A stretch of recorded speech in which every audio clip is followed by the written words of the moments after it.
Basé sur Nombre 33-36. Quand les Israélites furent prêts à entrer dans la terre promise, Dieu demanda à Moïse de rappeler tout le chemin parcouru depuis l'Égypte. Moïse écrivit chaque étape, chaque endroit où le peuple avait campé pendant ces 40 années dans le désert. Cette longue liste montrait que Dieu n'avait jamais abandonné son peuple, même ceux qu'ils avaient traversé des moments difficiles, et beaucoup appris sur la confiance et l'obéissance.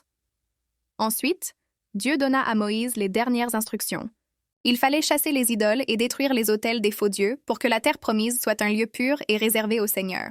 Dieu expliqua comment chaque tribu recevrait une part de la terre, en tirant au sort pour que le partage soit juste et équitable. Chacun aurait sa maison et ses champs, selon les familles. Il donna aussi les frontières précises de la terre promise, du sud au nord, de l'est à l'ouest, en montrant ainsi la grandeur de ce cadeau pour son peuple.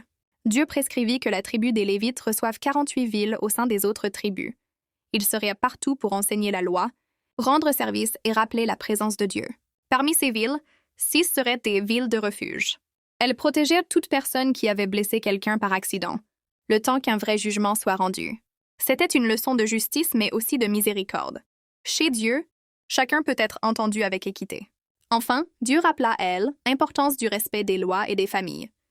Les filles de Tselofshad reçurent leur part comme Dieu elles avait promis, mais elles devaient se marier dans leur tribu afin que chaque famille garde son terrain. Dieu voulait que la joie et la paix règnent longtemps dans la terre promise.